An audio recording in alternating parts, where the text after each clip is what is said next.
You know where you set your mind on a particular design and hope to achieve it, and you struggle and you do everything in your power and you end up achieving it.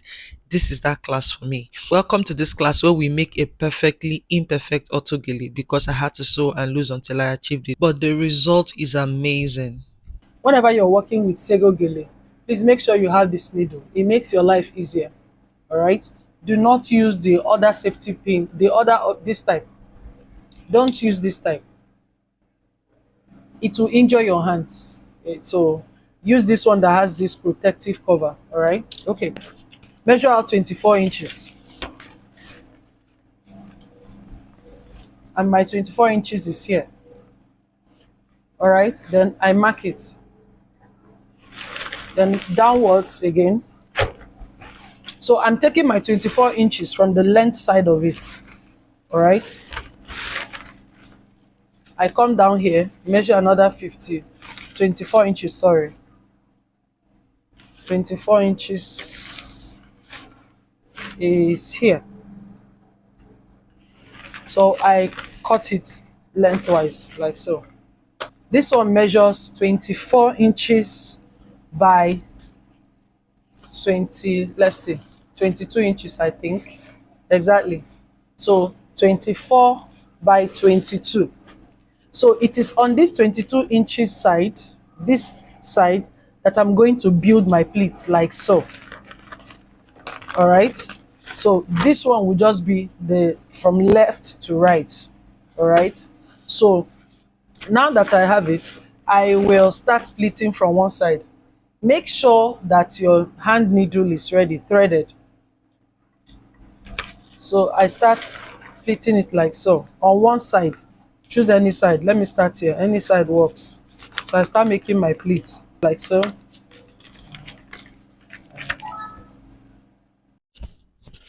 So you start pleating on that side. When you're done pleating, this side is for strap. So when you're done pleating, settle down like I'm doing exactly now. Arrange it neatly. The sunken pleats, pull them out. Just make sure it aligns properly before you sew. Then you sew it up with your hand needle. Then I'll take my base. I've already tied my base. I'm working with a V front. I've already tied my base and brought it to the front so that it doesn't move. Then the bottom part of my pleating, I will put it here. Make sure, I hope my camera captures it. Make sure that the strap, the end of this multi plate passes this place just by half an inch. Once it has passed it by half an inch, you are okay. You leave it there. Then start pinning. You pin that side so that it stays put. Okay. Then see what I'm doing now. I start pleating. One, two, just continue with the existing pleats that you've made earlier.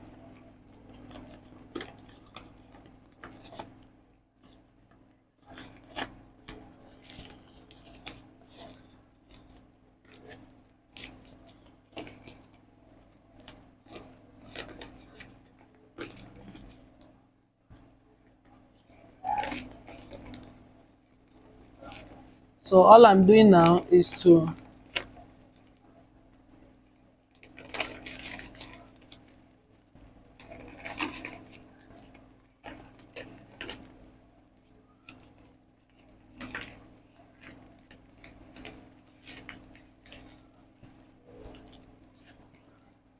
okay.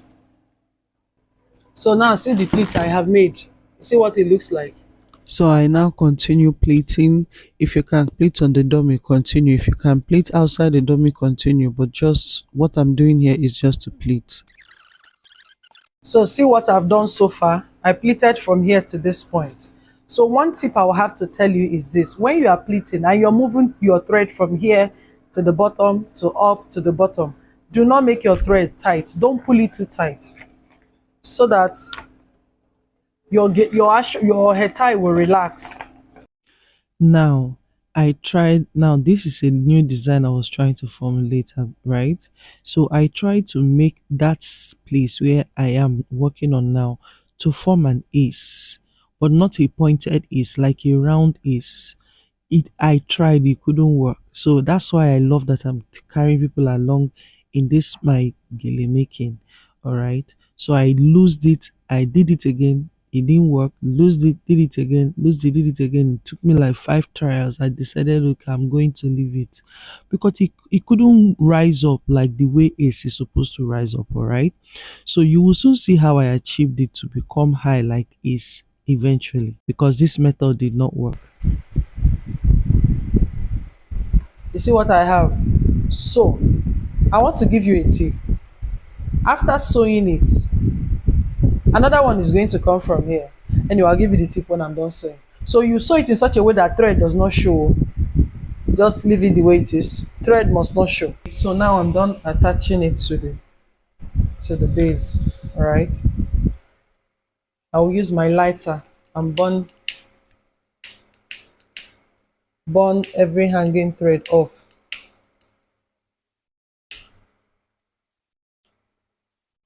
Okay. So see what I eventually have. You see the way it is. Then I will trim it off. I will trim this excess off because I don't need it. So after trimming it off, I will tack it. I will tack here down just the way it is. See the way it's standing? But then I will tack it down like this. But for now, I'm going to use a pin and hold it so that I can continue on the other side. This side, lengthwise, I have 30. Now note that this 30, I may need to cut some things off, but I'm still working with it. So this, okay, is 32. All right, it's 32 I have. 32 by 22. Because that is what is remaining from this one. 32 by 22. Because it's going to be coming from here, I will now have to start from here to pleat.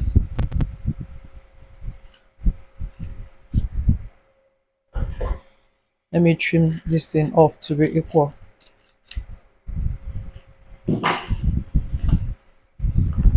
So I start to pleat. Just basically all we are trying to do is to get to pleat it in such a way that we can attach strap. Just like the way we did this edge.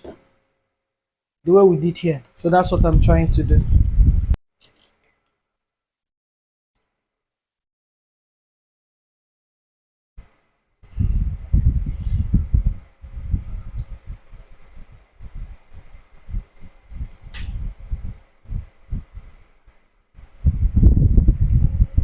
So we will now have, I sewed here the strap area and I pleated. All right.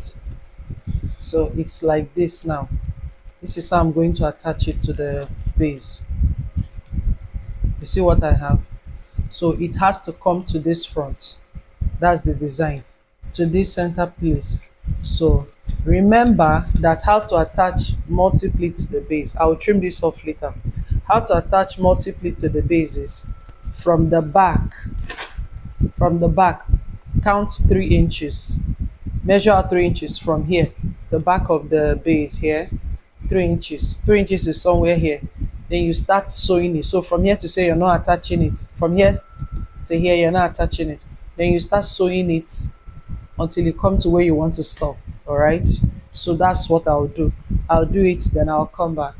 Now you can see what I've done is attached. I've not fixed strap. The two, these two places are not, does not have straps yet, but see what I did. So I sewed it from here. Remember the 3 inches gap I said? So from here to this point. All right. I stopped when it's almost at the midpoint. See the midpoint here, the center front. All right. So remember I used 32 inches. Now for the size I'm making, this excess is too much for me. So I'm going to remove about 10 inches. This is about 10 inches because I don't want the excess. the gele is for me, so I don't want something massive.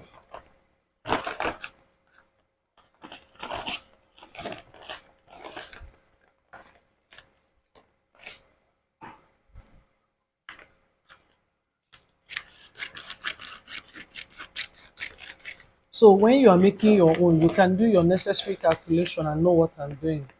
So meaning what I now have here should be like 32 minus 10 is 22. Yes. All right. So I will pin here down.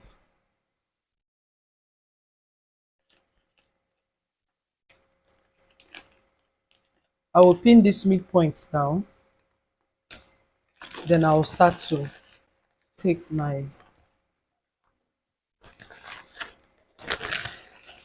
I titled this a perfectly imperfect autogele because I went through a lot of making, losing for me to get what I want. All right. The design I'm making, I've made it with Ashuke, but not with Sego. So it was a struggle. So eventually I arrived at something I think I love. This is what I'm able to make for myself. Even though I would have preferred that this back is higher. All right. I would have really preferred that it's higher. Meaning higher. I'm talking about height. But let's see. Let's see something. So this is here. I've not sewn this one. So I will get this excess I cut out and do this. Just want to create something.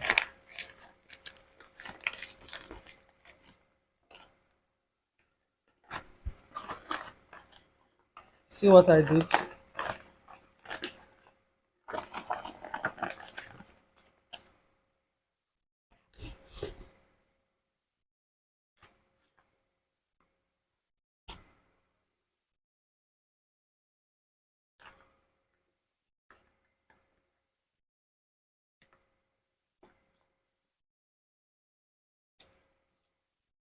Okay.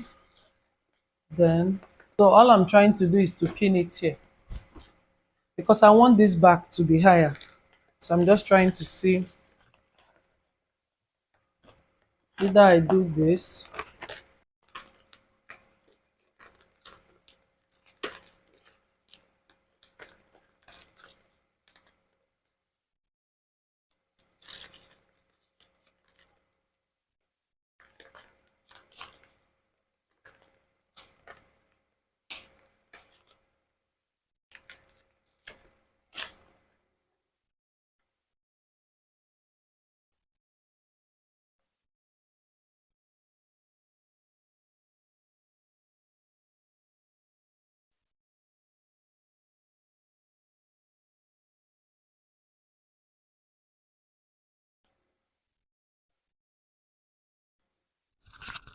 So after attaching it to that side, I will have to make an ace with it because that's what I want. I want the back to be higher than the front. So make an ace and terminate it where that particular multiply terminates.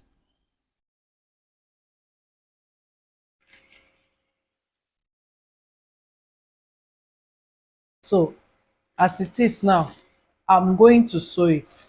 So I went ahead and sewed that place, held sewed it down, but the gele was not still looking fine to me. So I had to change the rows. Remember that the title of this gele is a perfectly imperfect gele. So it went from this and it finally turned out to be this. So eventually, see how I made the thing now. See the shape I gave it. So instead of doing the rows the way I did it, I folded it in. I folded it in, like roll it, and it gave me this. All right. That's the way I got it. So I'm molding it, so to say, so that it will maintain a particular shape that I want. So now you see the way it is separated. So we're going to use needle and thread to tack it so that it will stay put. If there's anything you will say you learned from this tutorial, it will be that where there's a will, there's a way. If you set your mind to achieve something, no matter how many trials, you will get it. So I was eventually happy with my result. So if you have made up your mind that you want to start making autogele, you will have many trials and error, but you will get it. Set your mind to it and you will get it. If you are a new person to autogele, welcome to class. My trainees are complaining. Some of them want to give up, but I keep telling them, do not give up. Because if I had given up over this girl, it took me 7 hours to make this. I'm not joking. Even though I'll make small, because I'm frustrated, I will just leave it and walk away. It took me like 7 hours to make it. But eventually I was happy with my result. And when people saw me wearing it, it was like, wow, is this Autogele too? I told them yes. A lot of persons did not believe. They were like, pull it off, let me see if it's Autogele. And when they saw that I pulled it off and it was auto, it wasn't scattering, they were wowed. But every great thing starts with an idea, and an idea, you have to work on it and develop it to become something beautiful. And then, it's only the result that people like to see. The result will actually tell the story. Okay, so when you are now done, you remember I haven't fixed strap on the multi-pleat. So go ahead and fix straps on the multi-pleat. Even though you can wear it without straps, so as long as you know how to finish up that edge. But if you don't know how to finish it up, attach straps to the multi-pleats, the edges where they were supposed to be straps earlier, and do all other necessary tacking. The one I'm tacking here is that I noticed that some points they were not properly joined. The front and the back was not properly joined. So I'm joining it together so that it will give that sleek effect. And I'm very happy with what I created. Thank you for joining this class. See you in my next class. And make a suggestion on any design you want me to make. Again, I do one-on-one coaching for people who want to learn how to make autogele. One-on-one coaching is what I do. So if you're interested in one-on-one coaching, send me a message on WhatsApp and let's discuss. See you in class again.